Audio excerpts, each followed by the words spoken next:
నమస్కారం. నెక్స్ట్ న్యూస్కి స్వాగతం. ముందుగా ముఖ్యాంశాలు. రాష్ట్రంలో ఆహార శుద్ధి యూనిట్ల ఏర్పాటుకు అపారమైన అవకాశాలు. ఉపాధి కల్పనలో కీలకమైన ఎంఎస్ఎంఈల అభివృద్ధికి అధిక ప్రాధాన్యం. సీఎం చంద్రబాబు ప్రకటన. రైతులను నిండా ముంచిన ఏలేరు. ఎకరాకు 25,000 నష్టపరిహారం ఇవ్వాలి. YS Sharmila demand. అరాచకాలతో రాష్ట్రంలో దరిద్రమైన పాలన సాగుతోంది. నందిగం సురేష్ కుటుంబానికి జగన్ అండగా నిలిచేందుకే గావుకేకలు పెడుతున్న టీడీపీ నేతలు. మాజీ మంత్రి మేరుగ నాగార్జున వ్యాఖ్యలు. ప్రకాశం బ్యారేజ్ వద్ద ముమ్మరంగా సాగుతున్న బోట్ల వెలికితీత పనులు పర్యవేక్షించిన మంత్రి రామానాయుడు. జిల్లాలో కేంద్ర బృందం పర్యటన. దెబ్బతిన్న పంట పొలాల పరిశీలన. వరద నష్టంపై కేంద్రానికి నివేదిస్తామని వెల్లడి. రాష్ట్రంలో ఆహార శుద్ధి యూనిట్ల ఏర్పాటుకు అపారమైన అవకాశాలు ఉన్నాయని సీఎం చంద్రబాబు అన్నారు. సచివాలయంలో సూక్ష్మ, చిన్న, మధ్య తరహా పరిశ్రమల శాఖ ఆహార శుద్ధి పరిశ్రమలపై ముఖ్యమంత్రి సమీక్ష నిర్వహించారు. ఉపాధి కల్పనలో కీలకమైన ఎంఎస్ఎంఈలు అభివృద్ధికి ప్రభుత్వం అత్యంత ప్రాధాన్యత ఇచ్చి వాటికి చేయూత ఇస్తుందన్నారు. ప్రభుత్వం నుంచి ప్రోత్సాహం అందిస్తే ఈ రంగం ద్వారా మంచి ఫలితాలు సాధించవచ్చని సీఎం అన్నారు. సవాళ్లతో దెబ్బతిన్న ఈ రంగాన్ని సరికొత్త విధానాల ద్వారా మళ్లీ గాడిన పెడతామని ముఖ్యమంత్రి అన్నారు. రాష్ట్రంలో పెండింగ్లో ఉన్న ఎంఎస్ఎంఈ పార్కులను త్వరితగతిన పూర్తి సౌకర్యాలు కల్పించి పరిశ్రమలు ఏర్పాటు వేగవంతం చేస్తామన్నారు. ప్రకాశం బ్యారేజ్ వద్ద అడ్డుపడిన పోర్టులను వెలికితీసే పనులు ముమ్మరంగా సాగుతున్నాయని మంత్రి నిమ్మల రామానాయుడు తెలిపారు. పడవ తొలగింపు పనులు ఆయన గురువారం పరిశీలించారు. డైవింగ్ టీం నది లోపలికెళ్లి నిరంతరం బోటును కోస్తున్నారని చెప్పారు. పడవ దృఢంగా ఉండటం వల్ల కోత ఆలస్యం అవుతుందని తెలిపారు. ఇప్పటి వరకు ఒక బోటును 70% మేర కోసారని పేర్కొన్నారు. మరో 10 మీటర్ల వరకు కోయాల్సి ఉందని చెప్పారు. అది 2 భాగాలయ్యాక బయటకు తరలించే పనులు ప్రారంభిస్తామని మంత్రి వివరించారు. వెయిట్ ఉందనే ఉద్దేశంతో దానికి సరిపడేటువంటి విధంగా భారీ యంత్రాలు 50 టన్నులు పైపడి తీసుకుని వచ్చినప్పటికి కూడా అవి ఒకదానికోటి లెంకెపడి ఉండడంతో మూడిట్ని మూవ్ చేయాలి అంటే దగ్గర 100-120 టన్నుల కెపాసిటీ పెరిగిపోవడంతో విశాఖపట్నం నుంచి కాకినాడ నుంచి కూడా డైవర్షన్ తీసుకుని వచ్చి 2గా కట్ చేసి ఈజీగా కొంచెం వెలికి తీయచ్చనే ఆలోచనతో పనులు ప్రారంభించడం జరిగింది. కింద ఐరన్ షీట్ ఉండడం, డబుల్ లైనింగ్ ఉండడంతో మరి 10-12 అవర్స్ కల్లా కట్ చేయొచ్చు అనుకున్నది అది డబుల్ టైం అవుతున్నటువంటి పరిస్థితి. ఒక 70% వరకు కూడా కటింగ్ అవుతున్న పరిస్థితి. ఎయిర్ బెలూన్స్ ద్వారా కూడా కొంత మూవ్ చేద్దాం అనుకున్నాం. అయితే వాటర్ లెవెల్ తగ్గడం వల్ల ఇవి పడవలు ఏంటంటే అటు ఇటు కాకుండా సగం వాటర్ లో ఉండి సగం పైకి ఉండడం వల్ల ఆ ఎయిర్ బెలూన్స్ కూడా ఇక్కడ వర్కౌట్ అయ్యేటువంటి విధంగా అది కూడా అనుకూలించదని చెప్పడంతో మరి ఇంకా ఈ కట్టర్స్ కటింగ్ చేయడం ద్వారానే బోట్స్ ని రెండింటి కింద బిట్స్ కింద కట్ చేయడం ద్వారా వీటిని ఎలికి తీయచ్చు అనేది త్వరితగతంగా వీటిని తొలగించాలనేటువంటి విధానంలో పనిచేస్తున్నాం. గ్యాప్ లేకుండా బ్యాచ్లు మార్చుకుంటూ వర్క్ జరుగుతున్నటువంటి పరిస్థితి. సాయంత్రానికి ఒక కొలిక్కి రావచ్చు అని చెప్పి భావిస్తున్నాం. భారీ వర్షాలు, వరద నష్టాలను అంచనా వేసి కేంద్రానికి నివేదిక ఇస్తామని జిల్లాలో పర్యటించిన అధికారులు తెలిపారు. ఇటీవల రాష్ట్రంలో కురిసిన వర్షాలకు తీవ్రంగా దెబ్బతిన్న గుంటూరు జిల్లాలో కేంద్ర బృందం పర్యటించింది. మంగళగిరిలో భారీ వర్షానికి నీట మునిగిన చేనేత మగ్గాలను పరిశీలించి కార్మికులతో మాట్లాడారు. ప్రభుత్వం నుంచి ఎలాంటి పరిహారం ఆశిస్తున్నారని బాధితులను అడిగి తెలుసుకున్నారు. వారి నుంచి వినతులు స్వీకరించారు. అనంతరం తాడేపల్లిలోని మహానాడు ప్రాంతాన్ని కేంద్ర బృందం జిల్లా కలెక్టర్ నాగలక్ష్మి పరిశీలించారు. కృష్ణమ్మ వరదకు మహానాడులోని సుమారు 800 ఇళ్లు నీట మునిగాయని జిల్లా అధికారులు కేంద్ర బృందానికి తెలిపారు. వరద తగ్గిన తర్వాత తమ ప్రాంతంలో భారీగా బురద పేరుకొని దుర్గంధంతో పాటు దోమలు వ్యాప్తి చెందుతున్నాయని ప్రజలు కలెక్టర్ దృష్టికి తీసుకువెళ్లారు. 2 రోజుల్లో పరిస్థితి చక్కదిద్దుతామని కలెక్టర్ వారికి హామీ ఇచ్చారు. రాష్ట్రంలో అరాచకాలతో దరిద్రమైన పాలన సాగుతోందని మాజీ మంత్రి మేరుగ నాగార్జున అన్నారు. అక్రమంగా అరెస్టైన మాజీ ఎంపీ నందిగం సురేష్ ను వైఎస్ జగన్మోహన్ రెడ్డి పరామర్శించడాన్ని టీడీపీ అనుసరిస్తున్న విధానాలపై మేరుగ స్పందించారు. నందిగం సురేష్ కుటుంబానికి వైఎస్ జగన్ అండగా నిలిచారు. దానికే టీడీపీ నేతలు గావుకేకులు పెడుతున్నారు. చంద్రబాబు అయితే ఏకంగా ఒక ముద్దాయిని చూడడానికి జైలుకు వెళ్లారని జగన్ ను ఉద్దేశించి అంటున్నారు. ఒక దళిత నేతను పరామర్శించడానికి వెళ్తే అంత చులకన? ఏం గతంలో చంద్రబాబు జైలుకు వెళ్లలేదా? దళితులంటే మొదటి నుంచి చంద్రబాబుకు చిన్న చూపు, అందుకే అలా మాట్లాడారని చెప్పారు. ఒక దళిత పార్లమెంట్ సభ్యుడిగా పనిచేసి దళితుల మనోభావాలను ఎక్కడ తగ్గకుండా పనిచేసినటువంటి వ్యక్తి అయినటువంటి నందిగం సురేష్ గారిని అక్రమంగా అరెస్ట్ చేస్తే జైల్లో పెడితే ఆ కుటుంబాన్ని నేను అండగా ఉన్నా, మీరు అధైర్యపడొద్దు అని చెప్పి భరోసా కల్పిస్తానికి జైలుకి వెళ్ళారు. ఒక వ్యక్తి మీద కేసు పెడితే జైల్లోకి వెళ్తే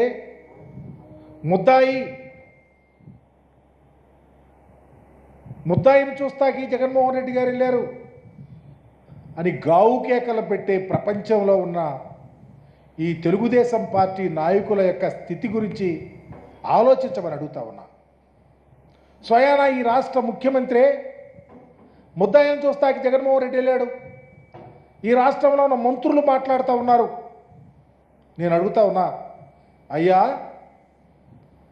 ఆంధ్రప్రదేశ్లో ఒక దళిత పార్లమెంట్ సభ్యుడు జైల్లోకి వెళ్తే ఆయనను పరామర్శిస్తే తప్ప?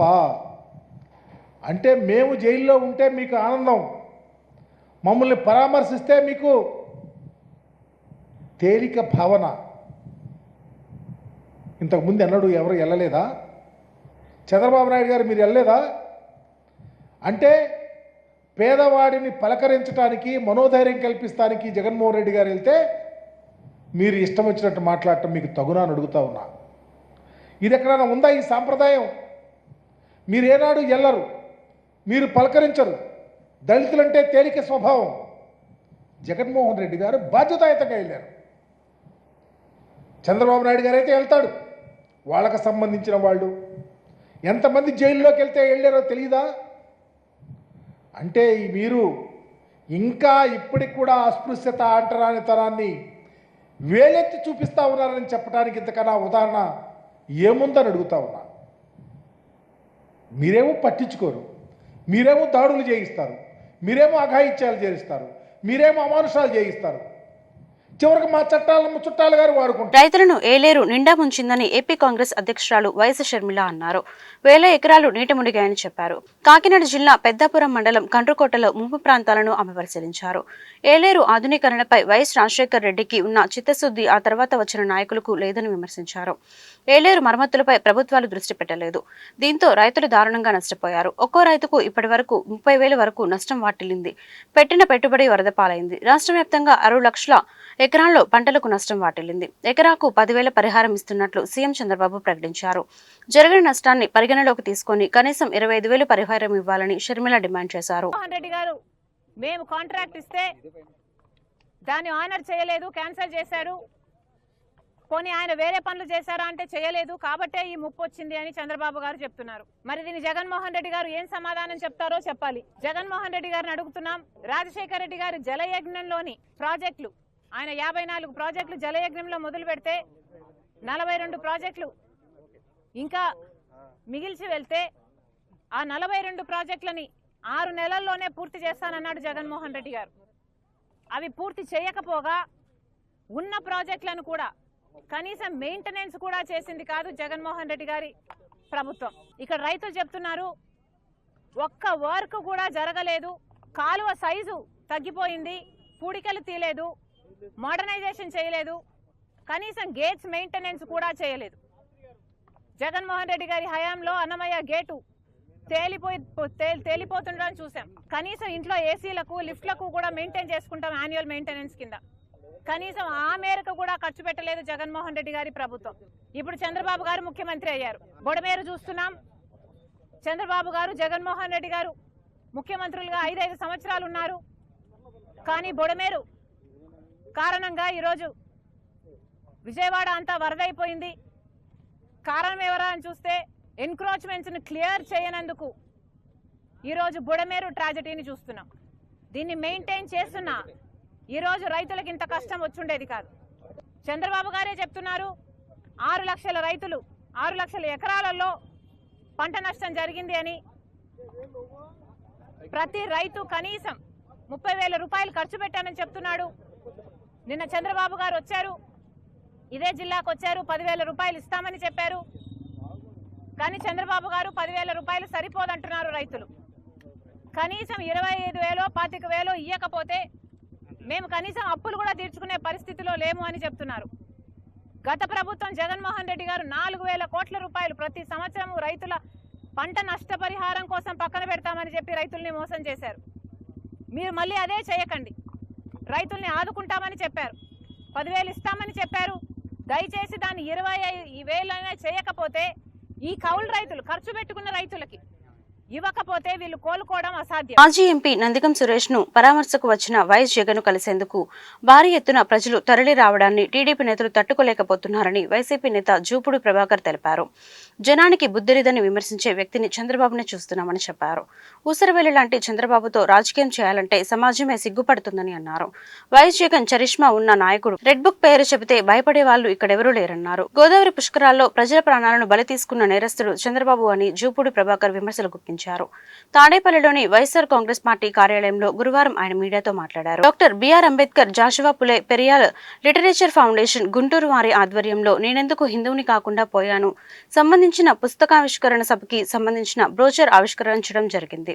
ఈ కార్యక్రమంలో కొరివి వినయ్ కుమార్, రాజశేఖర్, విల్సన్, జయసుధా, నీలాంబరం తదితరులు పాల్గొన్నారు. ఈ సందర్భంగా కొరివి వినయ్ కుమార్ మాట్లాడుతూ సెప్టెంబర్ 14వ తేదీ శనివారం సాయంత్రం 5 గంటలకు గుంటూరు నగరంలోని బ్రాడీపేటలో గల సిపిఎం కార్యాలయంలోని గుర్రం జాషువా విజ్ఞాన కేంద్రం నందు ఆర్ఎస్ఎస్ సాహసం పట్టిన ఒక దళితుని ఆత్మకథ పుస్తకావిష్కరణ సభ జరుగునని తెలిపారు.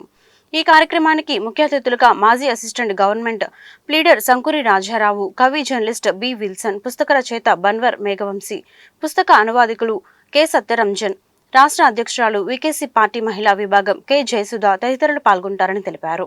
ఈ పుస్తకావిష్కరణ కార్యక్రమానికి గుంటూరు నగరంలోని పలు సంఘాల మేధావులు అధిక సంఖ్యలో పాల్గొనాలని కోరారు. జాషువా పూలే పెరియార్ లిటరేచర్ ఫౌండేషన్ ఆధ్వర్యంలో ఈ నెల 14వ తేదీ సెప్టెంబరు 2024 శనివారం సాయంత్రం 6 గంటలకు సిపిఎం ఆఫీస్ బ్రాడీపేట 2/7 గుంటూరులో గుర్రం జాషువా విజ్ఞాన కేంద్రంలో నేనెందుకు హిందువును కాకుండా పోయాననేటువంటి పుస్తకాన్ని ఆవిష్కరిస్తూ జరుగుతుంది. ఈ ఆవిష్కరణ కార్యక్రమానికి ముఖ్య అతిథులుగా మన గుంటూరు జిల్లాలో జాయింట్ కలెక్టర్గా చేసి జాతీయ స్థాయిలో యూపీఏ ప్రభుత్వంలో సోనియా గాంధీ గారి యూపీఏ చైర్పర్సన్ ఉన్నప్పుడు ఆమెకి కార్యదర్శిగా పనిచేసినటువంటి కొప్పుల రాజు గారు, ఇప్పుడు కాంగ్రెస్ పార్టీలో ఎస్సీ, ఎస్టీ, బీసీ, మైనార్టీ విభాగాలకి సమన్వయకర్తగాను, అట్లాగే కాంగ్రెస్ పార్టీ అత్యున్నత కమిటీ అయినటువంటి సిడబ్ల్యూసీ మెంబర్గా ఉన్నటువంటి కొప్పుల రాజు గారు ముఖ్య అతిథిగా హాజరవుతున్నారు. ఆయనతో పాటు నేనెందుకు హిందువు కాకుండా పోయాననే పుస్తక రచయిత కూడా శ్రీ బన్వర్ మేఘవాంజీ గారు ఈ కార్యక్రమంలో పాల్గొంటున్నారు. వీరిద్దరితో పాటు సత్యరంజన్ గారు ఈ పుస్తకాన్ని తెలుగులో అనువాదం చేశారు. ఆయన హిందీలో రాశారు, తర్వాత ఇంగ్లీష్లో ట్రాన్స్లేట్ అయింది. దాన్ని ఇప్పుడైనా సత్యరంజన్ గారు పుస్తకాన్ని తెలుగులో ఆవిష్కరించారు. వారు కూడా వస్తున్నారు. వారితో పాటు మన జయసుధ గారు, రాష్ట్ర అధ్యక్షురాలు బీసీకే పార్టీ, అట్లాగే నూకతోటి రవికుమార్ గారు, ఆయన సాహిత్య విమర్శలు, కవి కూడా, వారు కూడా హాజరవుతున్నారు. అట్లా మన యాక్టివిస్టు వినయ్ బాబు అని ఆయన కూడా హాజరవుతూ ఉన్నారు. విల్సన్ గారు ఈ కార్యక్రమాన్ని సమన్వయపరుస్తారు. శంకూర్ రాజారావు గారు, మాజీ ఏపీపీ గారు సభా కార్యక్రమం నిర్వహిస్తారు. ఈ కార్యక్రమం ముఖ్య ఉద్దేశం ఏంటంటే, ఈయన ఈ మేఘవాంజీ అనేటువంటి వ్యక్తి, ఈయన తన చిన్న వయసులో 5వ తరగతి చదువుతున్నప్పుడే ఆర్ఎస్ఎస్ కార్యక్రమాల్లో రాజస్థాన్లో ఆకర్షితుడయ్యి ఆ కార్యక్రమాలన్నింటిలో భాగస్వామి అవుతూ ఆర్ఎస్ఎస్లో చాలా ఇంపార్టెంట్ కార్యకర్తగా ఎదిగి పైకి వచ్చినటువంటి సందర్భంలో చాలా విషయాల్లో ఈయన దళిత సామాజిక వర్గానికి చెందిన వ్యక్తి. చాలా ముఖ్యమైన అవకాశాలు వచ్చే సందర్భంలో కూడా ఆయన్ని అవకాశాలు ఇవ్వకుండా పక్కన పెట్టే సందర్భంలో ఆయన అవన్నీ నోట్ చేసుకుంటూ ఎందుకు నాకు ఇట్లా వివక్ష జరుగుతుందని ఆలోచన చేసి తర్వాత కాలంలో ఆయన పునఃపరిశీలన చేసుకుని మొత్తం ఆర్ఎస్ఎస్ మూల సిద్ధాంతం ఏంటి, ఆచరణ ఏంటి అనే అంశాల మీద ఆయన చర్చించుకుని ఆర్ఎస్ఎస్లో కుల వివక్ష ఉన్నది, దీన్ని మనం అర్థం చేసుకోలేక వీళ్ళకి సేవ చేసాం, నాకు వచ్చే అవకాశాలు కూడా వీళ్ళు తొలగించారు, ఇక్కడ కులం బ్రాహ్మణాధిక సమాజంలో ఉన్నటువంటి ఈ భావజాలానికి వ్యతిరేకంగా నేను పనిచేయాలని ఆలోచించి ఆయన అనుభవాల సారాంశంగా నేను ఎందుకు హిందువు కాకుండా పోయాననేటువంటి హెడ్డింగ్ తోటి ఒక పుస్తకం రాయడం జరిగింది. ఆ పుస్తకాన్ని ఆవిష్కరణ కార్యక్రమంలో మరి సామాజిక చైతన్యం వెళ్ళినట్టు గుంటూరు పట్టణంలో అనేక మంది మేధావులు ఉన్నారు, ఆలోచన పరులు ఉన్నారు. భవిష్యత్తులో జగన్మోహన్ రెడ్డిని జైలు టూరిజానికి అంబాసిడర్ గా చేస్తారని తెలుగుదేశం పార్టీ సీనియర్ నాయకులు మాజీ ఎమ్మెల్సీ డొక్కా మాణిక్యవర ప్రసాద్ వ్యాఖ్యానించారు.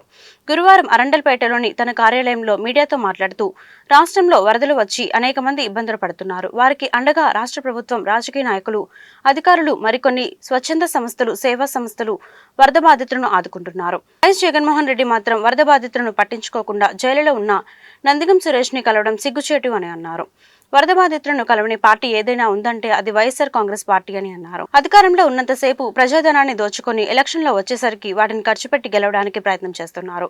హింసని ప్రోత్సహించని భారతదేశంలో హింసను ప్రోత్సహించే విధంగా కక్ష సాధింపు చర్యలుగా జగన్మోహన్ రెడ్డి మాట్లాడుతున్నారు. హింస రాజకీయాలు చేసే నాయకులను ప్రజలు దూరంగా పెడతారని అన్నారు. వరద బాధితులను కలవకుండా జైల్లో ఉన్న వారిని కలుస్తున్నారు. అన్ని జిల్లాల్లో చాలా నష్టం జరిగింది. ఆ నష్టాన్ని నుంచి ప్రజల్ని రక్షించడానికి రాష్ట్ర ప్రభుత్వం, స్వచ్ఛంద సంస్థలు అనేక మంది పనిచేస్తూ ఉన్నారు. మీ మీడియా ప్రతినిధులు కూడా చాలామంది పనిచేస్తూ ఉన్నారు. వాళ్ళందరికీ సేవా కార్యక్రమాల్లో ఉండి తరిస్తూ ఉన్నారు. కానీ ఈ తుఫాన్ బాధిత ప్రాంతాల్లో, తుఫాన్లో ప్రజలకి సహాయ కార్యక్రమాల్లో పాల్గొనకుండా ప్రజా హిత కార్యక్రమాల్లో కాకుండా ప్రజా వ్యతిరేక కార్యక్రమాల్లో ఉన్న ఏకైక పార్టీ వైఎస్ఆర్సీపీ పార్టీ. ఆ పార్టీ ఆ తుఫాను కార్యక్రమాల్లో పాల్గొనదు, ఆ బాధితుల పక్షాన మాట్లాడదు, వాళ్ళ గురించి ఏం మాట్లాడదు. కేవలం వాళ్ళు మాట్లాడేది అంత తుఫాను జరుగుతుంటే వచ్చి జైల్లో ఉన్న తన అనుచరుల్ని పరామర్శించడం వచ్చాడు. తప్పేం లేదు, ఆయన జైల్లో ఉన్నారు కాబట్టి వాళ్ళ కోసం వస్తే తప్ప. కానీ అంతకంటే ప్రాధాన్యత కలిగిన కార్యక్రమం ఇవాళ కాకపోతే జైల్లో ఉన్న వాళ్ళు వారం తర్వాత చూసుకోవచ్చు. కానీ ప్రజలంతా కాకబిక్లై ఉన్నారు, చాలామంది చనిపోయారు. ఆ చనిపోయిన ప్రాంతాలని, ఆ బాధితులకి ఏం చేయాలి, సహాయ కార్యక్రమాలు ఎలా పాల్గొనాలి, అన్ని పార్టీలు బీజేపీ, జనసేన, టీడీపీ, కాంగ్రెస్, అనేక పార్టీలు, సిపిఐ, సిపిఎం అందరూ పార్టిసిపేట్ చేశారు. ఒకే ఒక్క పార్టీ దూరంగా ఉన్న పార్టీ వైసీపీ. ఏంటంటే వాళ్ళకి అధికారం ఉంటే దోచుకోవాలా, సంపాదించుకోవాలా, మళ్ళీ ఎలక్షన్లో ఖర్చు పెట్టాలి. ఇది తప్పితే రాజకీయం అంటే ప్రజాసేవ అనేది ఒక ఇంగిత జ్ఞానాన్ని వాళ్ళు మర్చిపోయారు. అలాంటి పార్టీ రాజకీయాల్లో ఉండాల్సిన అవసరం ఉందా అని చెప్పి నేను ఒకసారి రాష్ట్ర ప్రజలు మనం అందరం ఆలోచించుకోవాలని చెప్పి నేను విజ్ఞప్తి చేస్తా ఉన్నాను. అదే సందర్భంగా నిన్న జగన్మోహన్ రెడ్డి గారు జైలు దగ్గరికి వచ్చి మాట్లాడింది ఏంటి, నేను వస్తే రేపు మీ అందరం లోపలేస్తా అంటే కక్ష సాధింపు చర్యలను మాట్లాడేది. అంటే గౌతమ బుద్ధుడు ఒకడు చెప్పాడు, దెబ్బకు దెబ్బ నిన్నే దెబ్బ తీస్తుందని చెప్పాడు. ఇంత హింసా రాజకీయాలు ఏంటి? ప్రజాస్వామ్యం హింసకు తావులేదు. హింస చేసేవాళ్ళని రాజకీయాల నుంచి ప్రజలు దూరంగా పెడతారు. రేపు టెర్రరిస్టులు కూడా మేము రాజ్యాధికారం భారతదేశంలో గెలుస్తూ ఉంటారు, ఒప్పుకుంటాము మనం? భారతదేశం అహింసాయుతమైన దేశం. ఇది అహింస నమ్ముకుంది. మహాత్మా గాంధీ అహింసని ప్రచారం జీవితాన్ని త్యాగం చేశాడు అహింస కోసం. బాబాసాహెబ్ అంబేద్కర్ ప్రజాస్వామ్యం మీద రాజ్యాంగాన్ని నిర్మించాడు. అలాంటి రాజ్యాంగం, అలాంటి అహింసా దేశంలో నువ్వు హింసను ప్రోత్సహిస్తావా? నేను కొడతాను, నేను కొడితే దెబ్బ ఎట్టుంటో చూద్దురు మీరు. మంగళగిరిలోని అంతర్జాతీయ క్రికెట్ స్టేడియంలో స్పోర్ట్స్ సెంటర్ను ఏర్పాటు చేస్తామని ఆంధ్ర క్రికెట్ అసోసియేషన్ అధ్యక్షుడు, విజయవాడ ఎంపీ కేశినేని శివనాథ్ పేర్కొన్నారు. గురువారం మంగళగిరి అంతర్జాతీయ క్రికెట్ మైదానంలో Andhra cricket association apex council సమావేశం జరిగింది. ఈ సమావేశంలో రాష్ట్రంలో క్రికెట్ అభివృద్ధికి పలు కీలక నిర్ణయాలు తీసుకున్నామని శివనాథ్ తెలిపారు. విశాఖలో ఉన్న అంతర్జాతీయ క్రికెట్ మైదానానికి తోడుగా మరో మైదానాన్ని నిర్మిస్తామని తెలిపారు. మంగళగిరిలోని క్రికెట్ మైదానాన్ని అంతర్జాతీయ మ్యాచ్ల నిర్వహణకు వీలుగా అభివృద్ధి చేస్తున్నామన్నారు. త్వరలోనే క్రికెట్ మైదానం వద్ద మౌలిక వసతుల కోసం నిధులు కేటాయించనున్నట్లు ఆయన వివరించారు. మేము త్వరలో ఇంటర్నేషనల్ మ్యాచ్కి సిద్ధం చేయాలి. ఆల్రెడీ వాళ్ళ వైజాగ్ స్టేడియం ఉంది, అంతేకాకుండా ఇంకొక స్టేడియం కూడా మనకు రావాలి. కాబట్టి మంగళగిరి స్టేడియం, కడప స్టేడియం గురించి కూడా ఇవాళ రివ్యూ చేయడం జరిగింది. వేగంగా మంగళగిరి స్టేడియంను పూర్తి చేసే విధంగా ఇక్కడ బేసిక్ ఇన్ఫ్రాస్ట్రక్చర్ కమిటీ, అంతేకాకుండా స్టేడియం కమిటీ వేసి త్వరగా ఈ క్యాపిటల్ ప్రాంతం, ఆంధ్రప్రదేశ్ క్యాపిటల్ ప్రాంతమైన అమరావతి స్టేడియం త్వరలో ప్రజలకు వినియోగాన్ని తీసుకువస్తానికి కొన్ని డెసిషన్లు తీసుకోవడం జరిగింది. 13 జిల్లాలు, పాత 13 జిల్లాల్లో ప్రతి చోట క్రికెట్కు సరిపడే గ్రౌండ్లు, అంతేకాకుండా సబ్ సెంటర్లు ఏర్పాటు చేసే విధంగా కూడా కొన్ని డెసిషన్లు తీసుకున్నాం. వీటన్నీ కూడా ఎక్కడికక్కడ కమిటీలు వేసి త్వరగా ప్రజల మధ్యకు వచ్చే విధంగా మేమందరం డిసైడ్ చేసుకున్నాం. త్వరలో మనం ఇక్కడ మంగళగిరి స్టేడియంలో ఇంటర్నేషనల్ మ్యాచ్ చూడబోతున్నాం. అంతేకాకుండా వైజాగ్కి రాబోయే కొత్త స్టేడియం కూడా ఏ విధంగా ముందుకు వెళ్ళాలో కూడా కొన్ని డెసిషన్లు తీసుకుంటాం జరిగింది. పాత కమిటీల్లో ఎవరెవరైతే ఉన్నారో స్టేడియం కమిటీలు వేయడం జరిగింది. స్టేడియం కమిటీలు బాధ్యతలు కూడా తీసుకోవడం జరిగింది. అన్ని కూడా అకాడమీలు ఎక్కడ పెట్టాలి, స్టేడియంలు ఎక్కడ పెట్టాలి కూలంకషంగా డిస్కస్ చేశాం. విజయవాడలోని ప్రకాశం బ్యారేజ్ని కేంద్ర బృందం సందర్శించింది. బ్యారేజీ నీటి ప్రవాహం తదితర విషయాలు జలవనరుల శాఖ అధికారులు వారికి తెలిపారు. దీనికి సంబంధించిన వివరాలను ఈఎన్సీ వెంకటేశ్వర్లు కేంద్ర బృందానికి అందజేశారు. ఈ నెల 1న రికార్డు స్థాయిలో 11.43 లక్షల క్యూసెక్కుల వరద వచ్చిందని తెలిపారు. కృష్ణా నది పరివాహక ప్రాంతాల్లో పరిస్థితి ముంపునకు సంబంధించిన వివరాలను కేంద్ర బృందం దృష్టికి ఆయన తీసుకువెళ్లారు.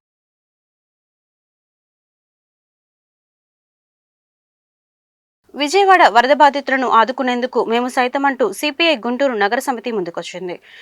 వరద బాధితుల సహాయార్థం విరాళాలు సేకరించే కార్యక్రమానికి శ్రీకారం చుట్టింది. గురువారం గుంటూరు శంకర్ విలాస్ సెంటర్లో సిపిఐ నేతలు వ్యాపార సముదాయాల నుంచి విరాళాలు సేకరించారు. ఈ సందర్భంగా సిపిఐ నగర కార్యదర్శి కోట మాల్యాద్రి రాధాకృష్ణమూర్తి మీడియాతో మాట్లాడుతూ ప్రకృతి ప్రకోపానికి విపత్తులు సంభవించినప్పుడు సిపిఐ మానవత్వంతో తమ వంతు సహాయ సహకారాలు అందిస్తుందన్నారు. ఇప్పటికే విజయవాడ వరద బాధితులకు సిపిఐ అన్ని విధాల వెన్నుదన్నుగా నిలిచిందని వివరించారు. బుడమేరు వాగు మిగిల్చిన విషాదం నుంచి బాధితులను ఆదుకునేందుకు స్వచ్ఛంద సంస్థలు దాతలు ముందుకు రావాలని కోరారు. విజయవాడలో జరిగినటువంటి వరద వల్ల బుడమేరు ఏదైతే వరదలు చిక్కుకున్నారో అందరిని కూడా ఆదుకునే దాంట్లో భారత కమ్యూనిస్ట్ పార్టీగా రాష్ట్ర వ్యాప్తంగా కూడా మరి విరాళాల సేకరణ చేపట్టి వాళ్ళు ఆదుకుంటా ఉన్నారు. ఓ పక్క మరి రాష్ట్ర నాయకత్వం అంతా కూడా మరి ఆ కార్యక్రమంలో ఉన్నారు. ఈ గుంటూరు నగరానికి సంబంధించి కూడా నిన్న నిధి సేకరించాం. ఈరోజు కూడా నిధి సేకరించి రాష్ట్ర పార్టీకి తద్వారా వరద బాధితులకు అందరూ కూడా పంపే కార్యక్రమాన్ని నిర్వహిస్తా ఉన్నాం.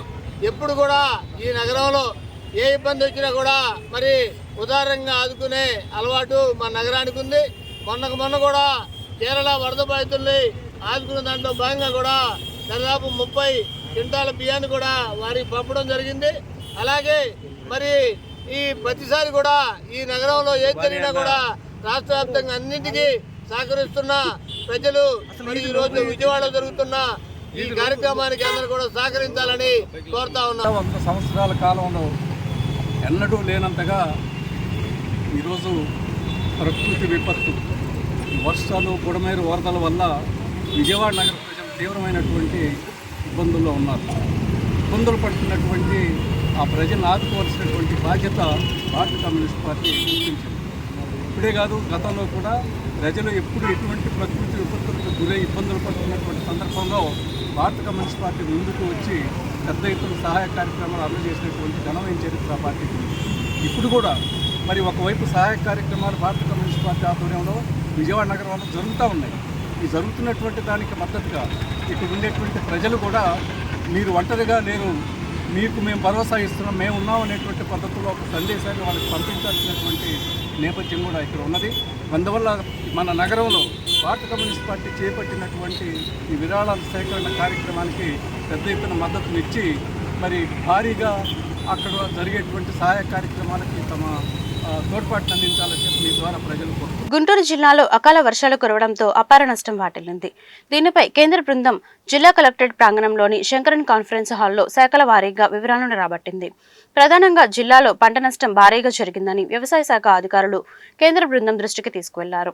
వర్షాల కారణంగా ఉద్యానవన, వాణిజ్య, వరి పంట పూర్తిగా తుడిచిపెట్టుకుపోయిందని గణాంకాలతో సహా పవర్ పాయింట్ ప్రెజెంటేషన్ ద్వారా వివరించారు.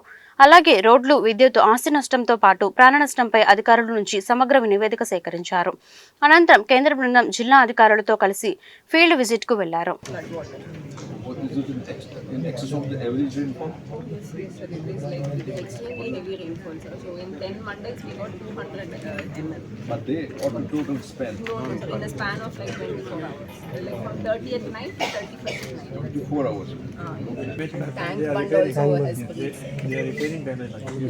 restoring the pipelines. Tank bundles. Also pump house is inundated, motors etc. had to be repaired again. Complete like reaching water and all the traffic got stopped. Then we had to clear all the vehicles, divert everything. It took almost like this. So even toll plaza, everything water came inside. So it took us like 1 day completely to drain it out and then restore full. Inundation is there, sir, for the 2 to 3 weeks. Mangalgiri is a handloom, yes. Mangalgiri sari. Yes, yes. So most of the damage is this, all the raw material, yarn, etc. has been damaged. This is for silk or this cotton? Both, sir. Silk, cotton, cotton by silk, they can mix in. Traditionally? Yes, sir. Traditionally it used to be cotton, sir. Now because it is not very remunerative, they do cotton by silk, silk. To So there will be mulberry fields also. Is it mulberry or what? Mulberry, we don't have, sir. If it's in other districts, they buy from. Yes, sir. There is no mulberry. No, not much, sir. This weaving pattern is restless. Yes, sir. To the water, sir, Lanka lands also. Our staff also moving towards the boats, sir, actually, in Polipara Mandal. This is the yam, sir. Okay. This is the director of horticulture, central. All state level also, special CS, director, commissioner, everyone has already visited, sir. Yeah, the instructions of the commissioner to Collector Madam also, Dr. Vagisar horticulture science also. No grants about This is union minister, sir. This is RP minister. Just bowl formation. Bowl formation. Florent to grow. So, union minister, sir. He's MP also here, so he also visited, sir. He's civil supplies minister, sir. So these are the crops after reseeding. That is called. Paddy after reseeding. Vizianagaram జిల్లాలో మంత్రి Sandhyarani escort వాహనానికి ప్రమాదం జరిగింది. రామభద్రాపురం మండలం బూసాయి వెలడసలో escort వాహనాన్ని ఓ van ఢీకొంది. ఈ ఘటనలో 2 భద్రతా సిబ్బందితో పాటు ఢీకొట్టిన వ్యాన్లోని 3కి స్వల్ప గాయాలు అయ్యాయి. మెంటాడ మండలం పర్యటనకు వెళ్తుండగా ఈ ప్రమాదం జరిగింది. మంత్రి సంధ్యారాణి క్షతగాత్రులను అంబులెన్స్ ఎక్కించి ఆసుపత్రికి తరలించారు. అక్కడ వారికి చికిత్స చేస్తున్నారు. వార్తలు ముగించే ముందు ముఖ్యాంశాలు మరొకసారి. రాష్ట్రంలో ఆహార శుద్ధి యూనిట్ల ఏర్పాటుకు అపారమైన అవకాశాలు. ఉపాధి కల్పనలో కీలకమైన ఎంఎస్ఎంఈల అభివృద్ధికి అధిక ప్రాధాన్యం. సీఎం చంద్రబాబు ప్రకటన. రైతులను నిండా ముంచిన ఏలేరు. ఎకరాకు 25,000 నష్టపరిహారం ఇవ్వాలి. YS Sharmila demand. అరాచకాలతో రాష్ట్రంలో దరిద్రమైన పాలన సాగుతోంది. నందిగం సురేష్ కుటుంబానికి జగన్ అండగా నిలిచేందుకే గావుకేకలు పెడుతున్న టీడీపీ నేతలు. మాజీ మంత్రి మేరుగ నాగార్జున వ్యాఖ్యలు. ప్రకాశం బ్యారేజ్ వద్ద ముమ్మరంగా సాగుతున్న బోట్ల వెలికితీత పనులు పర్యవేక్షించిన మంత్రి రామానాయుడు. జిల్లాలో కేంద్ర బృందం పర్యటన. దెబ్బతిన్న పంట పొలాల పరిశీలన. వరద నష్టంపై కేంద్రానికి నివేదిస్తామని వెల్లడి. ఈ వార్తలు ఇంతటితో సమాప్తం. మరొక బులెటిన్లో మళ్ళీ కలుద్దాం. నమస్కారం.